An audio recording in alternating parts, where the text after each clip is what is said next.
सत श्री अकाल जी। किताब अंतरझात, लेखक नरिंदर सिंह कपूर। इसका तीजा लेख लगन करदी रास सबे मुश्किलां। निरसंदेह गलतियां नाल मनुख सिखदा है, पर इसका अर्थ ये नहीं कि वह जीवन भर गलतियां करता रहे अते कहे कि मैं तां सिख रहा हाँ। निरसंदेह कुछ करन दी कला कुछ कीतियां ही आउंदी है। इसे करके कहते हैं कि कुछ नहीं करोगे तो कुछ नहीं बनोगे। काम तो बिना ज्ञान बोझ है। जे उद्देश शुभ ना होवे तो ज्ञान भी शराब अते पाप हो निबड़दा है। साडे युग दे लखां लोग ज्ञान की कैद भुगत रहे हैं। वेख्या गया है कि सब तो वड्डी प्रशंसा ओह काम करन विच हुंदी है जिस बारे लोग कहण तुसीं इह नहीं कर सकदे। चंगे काम की पछाण ही यह है कि जदों कोई चंगा काम हो जाता है तो उसके अनेकां दावेदार पैदा हो जाते हैं। ज्ञानी ध्यानी असी सारे ही हाँ, पर अंतर ज्ञान का नहीं हुंदा, काम का हुंदा है। ज्ञान नूं अमल विच लियाउण दा हुंदा है। अपनी कोशिश विच पूरे दा पूरा कौन सफल हुंदा है? लगन वाले मनुख का उद्देश सफल होना नहीं हुंदा, अपने काम विचों मिलण वाली मौज माणना हुंदा है। ਉਹ ਜ਼ਿੰਦਗੀ ਤੋਂ ਲੈਂਦਾ ਘੱਟ ਹੈ ਪਰ ਦਿੰਦਾ ਵਧੇਰੇ ਹੈ। ਵਿਹਲ ਵਿੱਚੋਂ ਕੁਝ ਨਹੀਂ ਨਿਕਲਦਾ। ਮਾਂ ਬਣਦਿਆਂ ਹੀ ਇਸਤਰੀ ਕਿਧਰੇ ਦੀ ਕਿਧਰੇ ਪਹੁੰਚ ਜਾਂਦੀ ਹੈ। ਆਪਣੇ ਆਪ ਨੂੰ ਉਹ ਭਰਿਆ ਭਰਿਆ ਅਨੁਭਵ ਕਰਦੀ ਹੈ ਕਿਉਂਕਿ ਉਸ ਨੂੰ ਅੰਤਾਂ ਦੇ ਰੁਝੇਵਿਆਂ ਦੀ ਉਮੀਦ ਹੀ ਮਿਲ ਜਾਂਦੀ ਹੈ। ਰਾਹ ਭਾਵੇਂ ਗਲਤ ਹੀ ਹੋਵੇ ਪਰ ਜੀਵਨ ਭਰ ਚੁਰਾਹੇ ਤੇ ਖਲੋਤੇ ਰਹਿਣ ਨਾਲੋਂ ਸੰਸਿਆਂ ਨੂੰ ਤਿਆਗ ਕੇ ਸੱਚੀ ਲਗਨ ਨਾਲ ਤੁਰ ਹੀ ਪੈਣਾ ਚਾਹੀਦਾ ਹੈ। ਵੇਖਿਆ ਗਿਆ ਹੈ ਕਿ ਲਗਨ ਮਨੁੱਖ ਨੂੰ ਉਲਟੀ ਦਿਸ਼ਾ ਵੱਲ ਲਿਜਾ ਹੀ ਨਹੀਂ ਸਕਦੀ। ਮਨੁੱਖ ਉਸੇ ਕੰਮ ਨੂੰ ਠੀਕ ਕਰ ਸਕਦਾ ਹੈ ਜਿਸ ਵਿੱਚ ਉਸ ਦਾ ਵਿਸ਼ਵਾਸ, ਦਿਲਚਸਪੀ ਅਤੇ ਭਰੋਸਾ ਹੁੰਦਾ ਹੈ। ਕਿਸੇ ਕੰਮ ਲਈ ਵਿਵੇਕ ਰਾਹੀਂ ਜਾਗਿਆ ਉਤਸ਼ਾਹ ਲਗਨ ਅਖਵਾਉਂਦਾ ਹੈ। ਲਗਨ ਨਾਲ ਕੀਤੇ ਕੰਮਾਂ ਦੀ ਨਾ ਕੇਵਲ ਪੱਧਰ ਉੱਚੀ ਹੁੰਦੀ ਹੈ, ਸਗੋਂ ਉਸ ਵਿੱਚੋਂ ਮਿਲਣ ਵਾਲੀ ਤਸੱਲੀ ਵੀ ਵਧੇਰੇ ਹੁੰਦੀ ਹੈ। लगन नाल कीते किसी काम विच थकावट नहीं हुंदी। सुहाग रात दोहां धिरां दी लगन दी उदाहरण है। जदों कोई व्यक्ति लगन नाल उत्तम दर्जे का काम करन लग पैंदा है तां उस तों थलवें दर्जे का काम दूजे लोग आप मुहारे सांभ लैंदे हन। जदों कोई एक व्यक्ति उन्नति करदा है तां उसदा आला दुआला, उसदा परिवार, उसदा महल्ला, उसदा शहर अते देश सारे उन्नति करदे हन। बहुते लोग काम नूं अपने उत्ते ठोसी हुई मजबूरी समझते हैं। अजिहे लोगों के ना ही उद्देश शुभ हुंदे हन, ना ही उन्हां दीयां प्राप्तियां किसे लेखे लगदियां हन। जदों धर्म दिल विचों जलावतन हो के केवल मत्था टेकण लई गोडियां ते कूहणियां विच आ वसदा है तां अजिहे वातावरण विच लोग केवल अपने आप लई जीउण लग पैंदे हन अते अजिहा करदिआं ओह अपने आप जोगे हो के रह जांदे हन क्योंकि वह केवल पैसे वास्ते काम करते हैं। सो काम के बदले उन्होंने किसी प्रकार की तसल्ली नहीं मिलती, लालच भरी भटकन ही मिलती है। अजिहे समयां विच भावें पदार्थक परिवर्तन वापरदा है पर सभ्यता निगरती है। सभ्यता उदों खतरे विच पै जाती है जदों उन्हां लोकां नूं हुकम चलाउण दा हक मिल जाता है जिन्हां ने कदी हुक्म मन्निया ही नहीं हुंदा, कोई उद्देश मिथ्या ही नहीं हुंदा, काम कीता ही नहीं हुंदा। वेख्या गया है कि आत्मा जितनी भ्रिष्ट होंदी जाती है बुद्धि उतनी संकुचित होंदी जाती है। संसार विच लगन दे पक्षों तीन प्रकार के लोग हैं, इंजन वर्गे, डब्बियां वर्गे अते बरेकां वर्गे। इन्हां तिन्हां दी लगन अते लगन दी दिशा वखरी प्रकार दी हुंदी है। सो इन्हां दा विकास भी वखरी प्रकार दा हुंदा है। जिथे लगन सुची नहीं हुंदी उत्थे चलाकी दा राज हुंदा है। चलाकी नाल कदी भी कोई महान अते महत्वपूर्ण काम नहीं किया जा सकता। खोट दे लड़ लग के किसी उच्चे निशाने ते नहीं अपड़िया जा सकता। जिस विच बहुत सारे लोग हाथ वटाउंदे हन उस काम की पद्धर भी उच्ची नहीं हुंदी क्योंकि अजिहे काम विच चलाकी, लापरवाही अते गैर जिम्मेवारी का आ जाना सुभाविक हुंदा है। इसे करके सहकारता लहरां सफल नहीं हुंदियां। यह याद रखना अति जरूरी है कि लगन नाल काम भावें कोई व्यक्ति इकल्लियां करदा है पर उस विच अनेकां लोकां दा अचेत योगदान अवश्य हुंदा है। काम दे पक्षों कोई भी मनुख इकल्ला नहीं हुंदा। ਕਿਸੇ ਨੇ ਉਸ ਨੂੰ ਕੋਈ ਵਿਚਾਰ ਦਿੱਤਾ ਹੁੰਦਾ ਹੈ, ਕਿਸੇ ਨੇ ਕੋਈ ਉਦਾਹਰਣ ਦੱਸੀ ਹੁੰਦੀ ਹੈ ਅਤੇ ਕਿਸੇ ਨੇ ਕੋਈ ਰਾਹ ਵਿਖਾਇਆ ਹੁੰਦਾ ਹੈ। ਇਵੇਂ ਹੀ ਚੰਗਾ ਅਤੇ ਉੱਤਮ ਸਾਹਿਤ ਕਿਸੇ ਇੱਕ ਲੇਖਕ ਦੀ ਪ੍ਰਾਪਤੀ ਨਹੀਂ ਹੁੰਦਾ। ਉਹ ਰਚਨਾ ਲਿਖੀ ਭਾਵੇਂ ਇੱਕ ਲੇਖਕ ਰਾਹੀਂ ਗਈ ਹੁੰਦੀ ਹੈ, ਪਰ ਉਸ ਰਚਨਾ ਨੂੰ ਲਿਖਣ ਦਾ ਅਸਲ ਕਾਰਜ ਸਮੁੱਚੀ ਮਾਨਵ ਜਾਤੀ ਕਰਦੀ ਹੈ। ਉਸ ਦੀ ਰਚਨਾ ਵਿੱਚ ਸਮੁੱਚੀ ਮਾਨਵ ਜਾਤੀ ਦਾ ਸਾਂਝਾ ਅਨੁਭਵ ਲਿਸ਼ਕੋਰ ਮਾਰਦਾ ਹੈ। ਇਸੇ ਕਰਕੇ ਕਈ ਵਾਰੀ ਕਿਸੇ ਲੇਖਕ ਦੀ ਰਚਨਾ ਵਿੱਚ ਕਈ ਅਜਿਹੇ ਵਿਚਾਰ ਅਤੇ ਸੰਕਲਪ ਆਪ ਮੁਹਾਰੇ ਆ ਜਾਂਦੇ ਹਨ ਜਿਨ੍ਹਾਂ ਬਾਰੇ ਉਹ ਆਪ ਵੀ ਸੁਚੇਤ ਨਹੀਂ ਹੁੰਦਾ। ਇਸ ਰੌਸ਼ਨੀ ਵਿੱਚ ਵੇਖਿਆ ਲਗਨ ਸਮੁੱਚੀ ਮਾਨਵ ਜਾਤੀ ਨਾਲ ਇਕਸੁਰ ਹੋਣ ਵਾਲਾ ਉਪਰਾਲਾ ਹੈ। ਇਹ ਬੂੰਦ ਤੋਂ ਸਮੁੰਦਰ ਬਣ ਜਾਣ ਦਾ ਅਨੁਭਵ ਹੈ।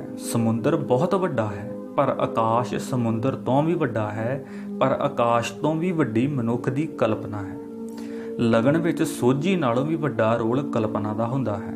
ਹਰ ਅਵਸਰ ਲਗਨ ਵਾਲੇ ਵਿਅਕਤੀਆਂ ਦੇ ਪੱਖ ਵਿੱਚ ਭੁਗਤਦਾ ਹੈ। ਲਗਨ ਵਾਲਾ ਵਿਅਕਤੀ ਦਰਿਆ ਵਾਂਗ ਹੁੰਦਾ ਹੈ, ਉਹ ਰੋਕ ਨਹੀਂ ਸਕਦਾ। ਜੇ ਉਸ ਨੂੰ ਰਸਤਾ ਨਾ ਮਿਲੇ ਤਾਂ ਉਹ ਹਵਾ ਵਾਂਗ ਰਸਤਾ ਬਣਾ ਲੈਂਦਾ ਹੈ। ਗੁਲਾਬਾਂ ਦਾ ਕਦੇ ਵੀ ਮੀਂਹ ਨਹੀਂ ਵਰੇਗਾ। ਵਧੇਰੇ ਗੁਲਾਬਾਂ ਵਾਸਤੇ ਕਿਆਰੀਆਂ ਵਿੱਚ ਵਧੇਰੇ ਕਲਮਾਂ ਲਾਉਣੀਆਂ ਪੈਣਗੀਆਂ। ਮਾਨਵ ਜਾਤੀ ਦਾ ਵਿਕਾਸ ਸਦਾ ਮਿਹਨਤ ਵਿੱਚੋਂ ਲੰਘਿਆ ਹੈ। ਲਗਨ ਵਾਲਾ ਵਿਅਕਤੀ ਆਪਣੇ ਕੰਮਾਂ ਨਾਲ ਹੀ ਆਪਣੇ ਆਪ ਨੂੰ ਬਹੁਗਿਣਤ ਕਰਦਾ ਹੈ। ਜਿਹੜਾ ਅਧਿਆਪਕ ਆਪਣੇ ਵਿਦਿਆਰਥੀਆਂ ਦੀ ਨਜ਼ਰ ਉੱਚੀ ਕਰਨੀ ਚਾਹੁੰਦਾ ਹੈ ਅਤੇ ਉਹਨਾਂ ਨੂੰ ਉੱਚਾ ਚੁੱਕਣਾ ਚਾਹੁੰਦਾ ਹੈ ਤਾਂ ਜ਼ਰੂਰੀ ਹੈ ਕਿ ਉਹ ਪਹਿਲਾਂ ਆਪ ਉੱਚਾ ਹੋਵੇ ਅਤੇ ਉੱਚੀ ਥਾਂ ਤੇ ਖਲੋਤਾ ਹੋਵੇ। ਨਿਸ਼ਚਿਤ ਜਿੱਤ ਲਈ ਤਾਂ ਕੋਈ ਬੁਜ਼ਦਿਲ ਵੀ ਲੜ ਸਕਦਾ ਹੈ, ਪਰ ਜਿਹੜਾ ਹਾਰ ਨਿਸ਼ਚਿਤ ਹੋਣ ਤੇ ਵੀ ਲੜੇ ਉਹ ਅਸੂਲ ਵਾਲਾ ਬੰਦਾ ਹੁੰਦਾ ਹੈ। ਅਸੂਲ ਇਨਸਾਨੀਅਤ ਦੀ ਬੁਨਿਆਦ ਹੁੰਦੇ ਹਨ। ਇਸੇ ਕਰਕੇ ਕਹਿੰਦੇ ਹਨ, ਇਨਸਾਫ ਹੋਣ ਦੇਵੋ ਭਾਵੇਂ ਆਕਾਸ਼ ਡਿੱਗ ਪਵੇ। ਅਸੂਲ ਵਾਲੇ ਵਿਅਕਤੀ ਲਈ ਸੱਚ ਕਹਿ ਦੇਣਾ ਹੀ ਉਸ ਦੇ ਮਖੌਲ ਕਰਨ ਦਾ ਤਰੀਕਾ ਹੁੰਦਾ ਹੈ। ਅਸੂਲ ਵਾਲੇ ਬੰਦੇ ਰੁਕਾਵਟਾਂ ਨਾਲ ਰੁਕਿਆ ਨਹੀਂ ਕਰਦੇ, ਸਗੋਂ ਉਹਨਾਂ ਦੇ ਵੇਗ ਹੋਰ ਵੱਧ ਜਾਂਦੇ ਹਨ। ਅਸੂਲ ਹੋਣੇ ਮਨੁੱਖੀ ਚਰਿੱਤਰ ਦਾ ਇੱਕ ਗੁਣ ਹਨ। ਗੁਣ ਸਭ ਥਾਵਾਂ ਤੇ ਆਪਣਾ ਮਾਣ ਕਰਵਾ ਲੈਂਦਾ ਹੈ। ਅਸੂਲ ਦੀ ਅਣਹੋਂਦ ਘਮੰਡ ਸਿਰਜਦੀ ਹੈ ਅਤੇ ਘਮੰਡ ਵਿੱਚ ਵਿਅਕਤੀ ਫੁੱਲਦਾ ਹੈ, ਫੈਲਦਾ ਨਹੀਂ, ਸੋਚਦਾ ਹੈ, ਸੱਜਦਾ ਨਹੀਂ। ਹੈਰਾਨੀ ਦੀ ਗੱਲ ਇਹ ਹੈ ਕਿ ਲੋਕ ਆਪਣੇ ਜੀਵਨ ਨੂੰ ਲੰਮਾ ਤਾਂ ਕਰਨਾ ਚਾਹੁੰਦੇ ਹਨ, ਪਰ ਉਹਨਾਂ ਨੂੰ ਉਸੂਲਾਂ ਉੱਤੇ ਉਸਾਰਨਾ ਨਹੀਂ ਚਾਹੁੰਦੇ। ਮੌਤ ਤੋਂ ਪਹਿਲਾਂ ਕੋਈ ਸ਼ਹੀਦ ਅਮਰ ਨਹੀਂ ਹੁੰਦਾ। ਲੋਕਾਂ ਵਿੱਚ ਸ਼ਹੀਦ ਹੋਣ ਦੀ ਅਭਿਲਾਸ਼ਾ ਨਹੀਂ ਹੁੰਦੀ, ਪਰ ਉਹ ਸ਼ਹੀਦਾਂ ਵਾਂਗ ਅਮਰ ਹੋਣਾ ਚਾਹੁੰਦੇ ਹਨ। ਬਹੁਤੇ ਲੋਕ ਕੰਮ ਕਰਨ ਤੋਂ ਬਿਨਾਂ ਹੀ ਸਫਲ ਹੋਣਾ ਚਾਹੁੰਦੇ ਹਨ। ਇਵੇਂ ਹੀ ਬਹੁਤੇ ਲੋਕ ਸਵਰਗ ਤਾਂ ਜਾਣਾ ਚਾਹੁੰਦੇ ਹਨ, ਪਰ ਮਰਨ ਲਈ ਤਿਆਰ ਨਹੀਂ ਹੁੰਦੇ। ਕੇਵਲ ਕੰਮ ਨਾਲ ਅਸੀਂ ਕਿਸੇ ਨਿਸ਼ਾਨੇ ਤੇ ਨਹੀਂ ਅੱਪੜ ਸਕਦੇ। ਸਾਨੂੰ ਨਿਸ਼ਾਨੇ ਤੇ ਲੈ ਜਾਣ ਦਾ ਕਾਰਜ ਸਾਡੀ ਲਗਨ ਕਰਦੀ ਹੈ। ਲਗਨ ਇੱਕ ਸਧਾਰਨ ਕੰਮ ਨੂੰ ਵੀ ਕਲਾਕਾਰ ਬਣਾ ਦਿੰਦੀ ਹੈ। ਕਲਾਕਾਰ ਆਪਣੇ ਕੰਮ ਨੂੰ ਪਿਆਰ ਕਰਦੇ ਹਨ, ਜਦੋਂ ਕਿ ਸਧਾਰਨ ਕੰਮ ਨਾ ਕੇਵਲ ਆਪਣੇ ਕੰਮ ਵਿੱਚ ਦਿਲਚਸਪੀ ਨਹੀਂ ਲੈਂਦਾ, ਸਗੋਂ ਉਹ ਕੰਮ ਨੂੰ ਨਫ਼ਰਤ ਵੀ ਕਰਦਾ ਹੈ। ਵੇਖਿਆ ਗਿਆ ਹੈ ਕਿ ਜਦੋਂ ਕੋਈ ਵਿਅਕਤੀ ਆਪਣੀ ਪਸੰਦ ਦੇ ਕੰਮ ਵਿੱਚ ਰੁੱਝਾ ਹੋਵੇ ਤਾਂ ਨਾ ਕੇਵਲ ਉਹ ਉਸ ਕੰਮ ਨੂੰ ਨਿਰੰਤਰ ਕਰਦਾ ਰਹਿੰਦਾ ਹੈ, ਸਗੋਂ ਉਸ ਨੂੰ ਥਕੇਵਾਂ ਵੀ ਨਹੀਂ ਹੁੰਦਾ। ਪਰ ਜਦੋਂ ਸਾਨੂੰ ਕੋਈ ਅਜਿਹਾ ਕੰਮ ਕਰਨਾ ਪਵੇ ਜਿਸ ਵਿੱਚ ਸਾਡੀ ਰੁਚੀ ਨਾ ਹੋਵੇ ਤਾਂ ਨਾ ਕੇਵਲ ਥਕਾਵਟ ਵੱਧ ਹੁੰਦੀ ਹੈ, ਸਗੋਂ ਉਹ ਕੰਮ ਵੀ ਨਹੀਂ ਨਿਬੜਦਾ ਅਤੇ ਉਸ ਕੰਮ ਦੀ ਪੱਧਰ ਵੀ ਉੱਚੀ ਨਹੀਂ ਹੁੰਦੀ। ਅਕਸਰ ਵੇਖਿਆ ਗਿਆ ਹੈ ਕਿ ਜਿਹੜਾ ਕੰਮ ਸਾਨੂੰ ਨਿਰਬਾਹ ਦੀ ਮਜਬੂਰੀ ਅਧੀਨ ਕਰਨਾ ਪਵੇ ਉਹ ਨੀਰਸ ਹੋ ਜਾਂਦਾ ਹੈ। ਅਧਿਆਪਕ ਜਾਣਦੇ ਹਨ ਕਿ ਬੜੀਆਂ ਦਿਲਚਸਪ ਪੁਸਤਕਾਂ ਜਦੋਂ ਸਿਲੇਬਸ ਵਿੱਚ ਲੱਗ ਜਾਂਦੀਆਂ ਹਨ ਤਾਂ ਉਹ ਵੀ ਬੜੀਆਂ ਅਕਾਊ ਹੋ ਨਿਬੜਦੀਆਂ ਹਨ। ਹਰ ਇੱਕ ਵਿਅਕਤੀ ਆਪਣੇ ਕੰਮ ਵਿਚਲੀ ਦਿਲਚਸਪੀ ਦੇ ਅਨੁਪਾਤ ਵਿੱਚ ਹੀ ਲਾਇਕ ਜਾਂ ਨਲਾਇਕ, ਸੁਸਤ ਜਾਂ ਚੁਸਤ ਅਤੇ ਫੁਰਤੀਲਾ ਜਾਂ ਕੰਮਚੋਰ ਹੁੰਦਾ ਹੈ। ਲਗਨ ਵਾਸਤਵ ਵਿੱਚ ਆਪਣੇ ਕੰਮ ਵਿੱਚ ਦਿਲਚਸਪੀ ਦਾ ਹੀ ਦੂਜਾ ਨਾਂ ਹੈ। ਲਗਨ ਅਤੇ ਦਿਲਚਸਪੀ ਨਾਲ ਕੀਤਾ ਕੰਮ ਸੌਖਾ ਹੋ ਜਾਂਦਾ ਹੈ। ਕਈ ਵਾਰੀ ਕਿਸੇ ਦੁਕਾਨ ਤੋਂ ਅਸੀਂ ਕੋਈ ਚੀਜ਼ ਖਰੀਦਣੀ ਨਹੀਂ ਹੁੰਦੀ, ਪਰ ਉਸ ਦੁਕਾਨਦਾਰ ਦੀ ਲਗਨ ਸਾਨੂੰ ਖਰੀਦਣ ਲਈ ਮਜਬੂਰ ਕਰ ਦਿੰਦੀ ਹੈ। ਲਗਨ ਨਾਲ ਕੀਤੇ ਕੰਮ ਦੀ ਪਛਾਣ ਹੀ ਇਹ ਹੈ ਕਿ ਜਿਤਨੇ ਸਾਨੂੰ ਕਿਸੇ ਕੰਮ ਨੂੰ ਕਰਨ ਦੇ ਪੈਸੇ ਮਿਲਦੇ ਹਨ, ਅਸੀਂ ਉਸ ਤੋਂ ਵਧੇਰੇ ਕੰਮ ਕਰਦੇ ਹਾਂ। ਜਿਸ ਨੂੰ ਅਸੀਂ ਪਿਆਰ ਕਰਦੇ ਹਾਂ ਉਸ ਦਾ ਕੋਈ ਕੰਮ ਕੀਤਿਆਂ ਵੀ ਸਾਨੂੰ ਥਕਾਵਟ ਨਹੀਂ ਹੁੰਦੀ। ਜਦੋਂ ਕੰਮ ਵਿੱਚ ਪਿਆਰ ਸ਼ਾਮਲ ਹੋ ਜਾਵੇ ਤਾਂ ਉਸ ਦੀ ਪੱਧਰ ਅਤੇ ਉਸ ਦਾ ਰੰਗ ਬਦਲ ਜਾਂਦੇ ਹਨ। ਦੂਜਿਆਂ ਦੀ ਆਸ ਨਾਲੋਂ ਵੱਧ ਪਿਆਰ ਕਰਨਾ, ਦੂਜੇ ਨੂੰ ਆਪਣੇ ਤੋਂ ਤਰਜੀਹ ਦੇਣਾ ਪਿਆਰ ਦੇ ਸਮੁੱਚੇ ਅਨੁਭਵ ਦਾ ਆਧਾਰ ਹਨ। ਪ੍ਰੇਮਿਕਾ ਨੂੰ ਆਪਣੇ ਪ੍ਰੇਮੀ ਦੀ ਜਿਤਨੀ ਉਡੀਕ ਕਰਨੀ ਚਾਹੀਦੀ ਹੈ, ਉਹ ਉਸ ਤੋਂ ਵੱਧ ਉਡੀਕ ਕਰਦੀ ਹੈ। ਪ੍ਰੇਮੀ ਨੂੰ ਆਪਣੀ ਪ੍ਰੇਮਿਕਾ ਲਈ ਜਿਤਨੀ ਕੁਰਬਾਨੀ ਕਰਨੀ ਚਾਹੀਦੀ ਹੈ, ਉਹ ਉਸ ਤੋਂ ਵੱਧ ਕੁਰਬਾਨੀ ਕਰਦਾ ਹੈ। ਮਾਂ, ਧੀ, ਭੈਣ, ਪਤਨੀ ਆਦਿ ਦੇ ਰਿਸ਼ਤੇ ਨਿੱਘੇ ਹੀ ਤਾਂ ਹਨ ਕਿਉਂਕਿ ਇਹਨਾਂ ਰਾਹੀਂ ਆਸ ਨਾਲੋਂ ਵੱਧ ਮੋਹ, ਪਿਆਰ, ਸਨੇਹ ਵਿਖਾਇਆ ਜਾਂਦਾ ਹੈ। ਪਿਤਾ, ਪੁੱਤਰ, ਭਰਾ ਅਤੇ ਪਤੀ ਦੇ ਰਿਸ਼ਤੇ ਵੀ ਇਸੇ ਲਈ ਚੰਗੇ ਲੱਗਦੇ ਹਨ ਕਿਉਂਕਿ ਇਸਤਰੀ ਨੂੰ ਇਹਨਾਂ ਤੋਂ ਜਿਤਨੀ ਰੱਖਿਆ ਸੁਰੱਖਿਆ ਦੀ ਆਸ ਹੁੰਦੀ ਹੈ, ਇਹ ਰਿਸ਼ਤੇ ਉਸ ਤੋਂ ਵੱਧ ਤਤਪਰ ਰਹਿੰਦੇ ਹਨ। ਪਿਆਰ ਦੇ ਖੇਤਰ ਵਿੱਚ ਇਸਤਰੀ ਦੀ ਸਰਦਾਰੀ ਹੈ। ਪੁਰਸ਼ ਇਸ ਖੇਤਰ ਵਿੱਚ ਇਸਤਰੀ ਦੇ ਬਰਾਬਰ ਨਹੀਂ ਤੁਲ ਸਕਦਾ। ਵੇਖਿਆ ਗਿਆ ਹੈ ਕਿ ਪੁਰਸ਼ ਥੋੜਾ ਪਿਆਰ ਕਰਦੇ ਹਨ ਪਰ ਕਰਦੇ ਕਈਆਂ ਨਾਲ ਹਨ ਅਤੇ ਵਾਰ-ਵਾਰ ਕਰਦੇ ਹਨ, ਪਰ ਇਸਤਰੀ ਬਹੁਤ ਪਿਆਰ ਕਰਦੀ ਹੈ ਪਰ ਵਾਰ-ਵਾਰ ਨਹੀਂ ਕਰਦੀ। ਇਸਤਰੀ ਜਦੋਂ ਆਪਣੇ ਦਿਲ ਦੇ ਮਹਿਮਾਨ ਲਈ ਆਪਣੇ ਸੁਪਨਿਆਂ ਦੀ ਕੜਾਹੀ ਵਿੱਚ ਪਿਆਰ ਦੀਆਂ ਪਿੰਨੀਆਂ ਬਣਾਉਂਦੀ ਹੈ ਤਾਂ ਉਹ ਆਪਣੀਆਂ ਭਾਵਨਾਵਾਂ ਦਾ ਜੋੜਿਆ ਸਾਰਾ ਘਿਓ ਇਹਨਾਂ ਵਿੱਚ ਪਾ ਦਿੰਦੀ ਹੈ। ਪ੍ਰੇਮੀ ਦੇ ਬੇਦਾਵਾ ਲਿਖ ਜਾਣ ਮਗਰੋਂ ਵੀ ਇਸਤਰੀ ਉਸ ਨੂੰ ਉਡੀਕਦੀ ਰਹਿੰਦੀ ਹੈ। ਇਹ ਇਸ ਲਈ ਹੁੰਦਾ ਹੈ ਕਿਉਂਕਿ ਇਸਤਰੀ ਸਦਾ ਹੀ ਵਧੇਰੇ ਲੱਗਣ ਵਾਲੀ ਅਤੇ ਵਧੇਰੇ ਆਸਵੰਦ ਹੁੰਦੀ ਹੈ। ਸੋ ਵਾਧੇ ਦਾ ਇਹ ਨੇਮ ਲਗਨ ਦੀ ਨੀਂਹ ਹੈ। ਦੂਜੇ ਦੀ ਆਸ ਨਾਲੋਂ ਵੱਧ ਕੰਮ ਕਰਨਾ ਸੰਭਵ ਹੀ ਉਦੋਂ ਹੁੰਦਾ ਹੈ ਜਦੋਂ ਸਾਨੂੰ ਲਗਨ ਦੀ ਜਾਗ ਲੱਗ ਜਾਵੇ।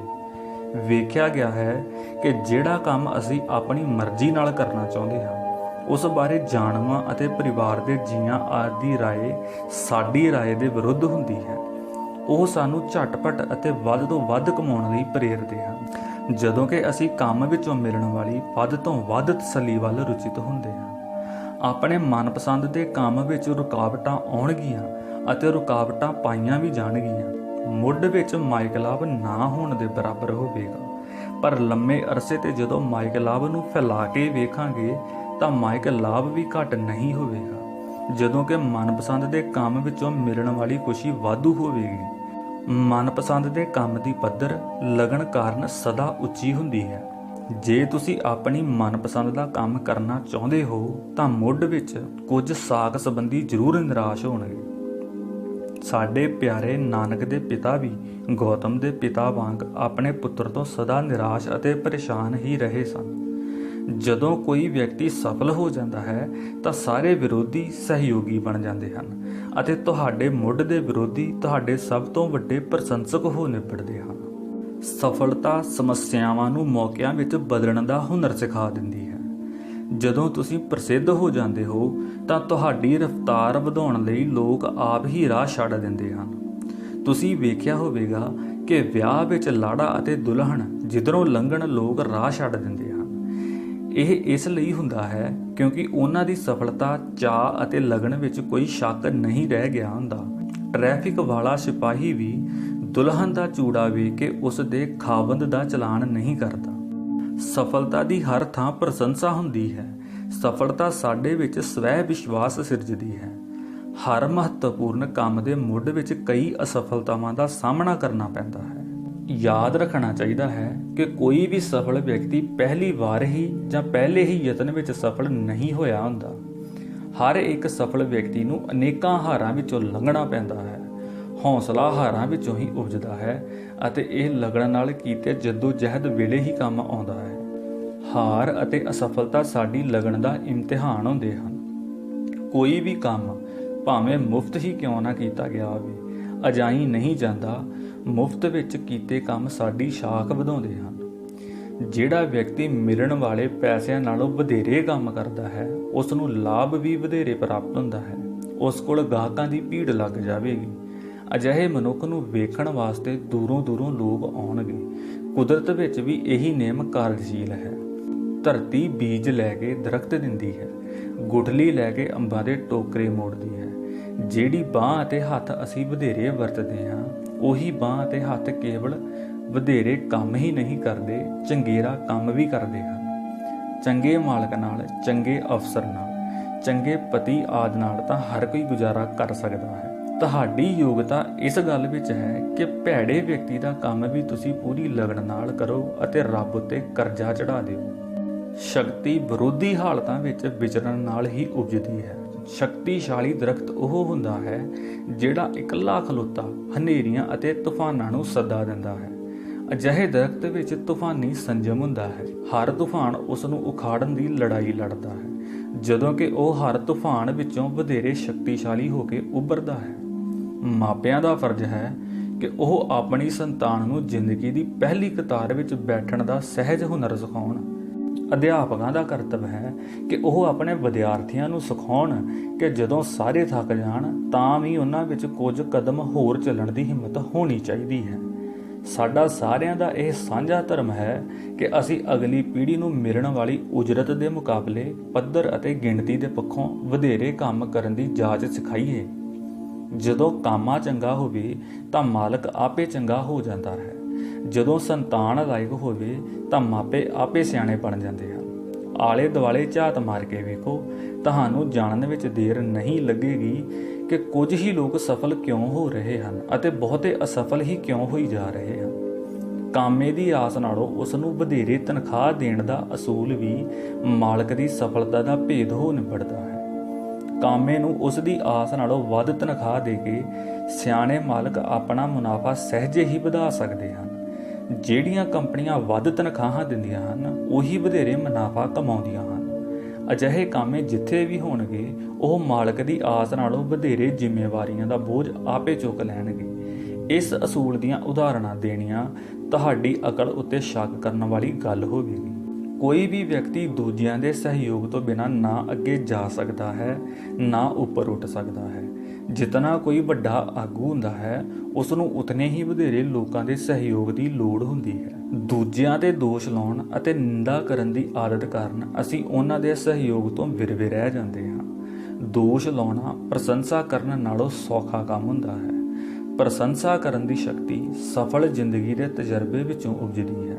ਜ਼ਿੰਦਗੀ ਦਾ ਤਜਰਬਾ ਜ਼ਿੰਦਗੀ ਵਿੱਚੋਂ ਹੀ ਪ੍ਰਾਪਤ ਹੋਵੇਗਾ, ਇਸ ਨੂੰ ਖਰੀਦਿਆ ਨਹੀਂ ਜਾ ਸਕਦਾ। ਸਵੈ ਭਰੋਸੇ, ਵਿਸ਼ਵਾਸ ਅਤੇ ਚਰਿੱਤਰ ਦਾ ਨਿਰਮਾਣ ਇਮਾਨਦਾਰੀ ਅਤੇ ਲਗਨ ਭਰੀ ਮਿਹਨਤ ਵਿੱਚੋਂ ਹੀ ਹੋਵੇਗਾ।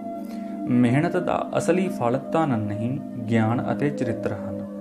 ਜਿਨ੍ਹਾਂ ਵਿੱਚ ਮਿਹਨਤ ਭਰੀ ਲਗਨ ਦਾ ਗੁਣ ਨਹੀਂ ਹੁੰਦਾ ਉਹ ਸਫਲਤਾ ਕਰਦੇ ਹਨ, ਪਰ ਉਹਨਾਂ ਦੀ ਯਾਤਰਾ ਵਾਲੀ ਸੜਕ ਗੋਲ ਹੁੰਦੀ ਹੈ। ਅਜਿਹੇ ਵਿਅਕਤੀ ਧਨ ਵਾਲੇ ਗਰੀਬ ਹੁੰਦੇ ਹਨ। ਸੰਸਾਰ ਦਾ ਕੋਈ ਵੀ ਮਹਾਪੁਰਸ਼ ਲੱਖਪਤੀ ਨਹੀਂ ਸੀ। ਜਿਹੜੇ ਮਹਿਲਾਂ ਵਿੱਚ ਜਨਮੇ ਸਨ ਉਹ ਮਹਿਲਾਂ ਨੂੰ ਤਿਆਗ ਕੇ ਹੀ ਮਹਾਪੁਰਸ਼ ਬਣੇ ਸਨ। ਲਗਨ ਭਰਿਆ ਕੰਮ ਸਾਨੂੰ ਆਜ਼ਾਦ ਕਰਦਾ ਹੈ। ਕਲਾਕਾਰ ਕਾਰਖਾਨੇਦਾਰਾਂ ਨਾਲੋਂ ਵਧੇਰੇ ਆਜ਼ਾਦ ਹੁੰਦੇ ਹਨ, ਜਿਵੇਂ ਵਰਾਂਡਾ ਕਮਰੇ ਨਾਲੋਂ ਵਧੇਰੇ ਆਜ਼ਾਦ ਹੁੰਦਾ ਹੈ। ਬਹੁਤਾ ਧਨ ਵੀ ਇੱਕ ਪ੍ਰਕਾਰ ਦੀ ਗੁਲਾਮੀ ਹੈ, ਜਿਸ ਕਾਰਨ ਮਹਿਸੂਸ ਕਰਨ ਦੀ ਯੋਗਤਾ ਜਾਂਦੀ ਰਹਿੰਦੀ ਹੈ। ਲਗਨ ਵਾਲੇ ਵਿਅਕਤੀ ਦਾ ਕੋਈ ਮੁਲਕ ਨਹੀਂ ਹੁੰਦਾ, ਉਹ ਸਮੁੱਚੀ ਮਾਨਵ ਜਾਤੀ ਦਾ ਸਰਮਾਇਆ ਹੁੰਦਾ ਹੈ। ਕਲਾਕਾਰ ਦਾ ਦੇਸ਼ ਉਹ ਨਹੀਂ ਹੁੰਦਾ ਜਿੱਥੇ ਉਹ ਰਹਿੰਦਾ ਹੈ, ਸਗੋਂ ਉਹ ਹੁੰਦਾ ਹੈ ਜਿੱਥੇ ਉਸ ਦੀ ਲਗਨ ਨੂੰ ਸਮਝਿਆ ਜਾਂਦਾ ਹੈ। ਭਲੇ ਮਨੁੱਖ ਬਣਨਾ ਹੀ ਕਾਫੀ ਨਹੀਂ, ਕੰਮ ਦੇ ਆਦਮੀ ਬਣਨਾ ਚਾਹੀਦਾ ਹੈ। ਕੇਵਲ ਕੰਮ ਹੀ ਸਾਡੀ ਪਛਾਣ ਨਹੀਂ ਹੋਣਾ ਚਾਹੀਦਾ, ਉਸ ਵਿੱਚੋਂ ਲਗਨ ਦੀ ਸੁਗੰਧੀ ਵੀ ਹੋਣੀ ਚਾਹੀਦੀ ਹੈ। ਸੋ ਇਸ ਦੇ ਨਾਲ ਹੀ ਇਹ ਲੇਖ ਵੀ ਖਤਮ ਹੁੰਦਾ ਹੈ। ਫਿਰ ਮਿਲਾਂਗੇ ਅਗਲੇ ਲੇਖ ਨਾਲ। ਧੰਨਵਾਦ।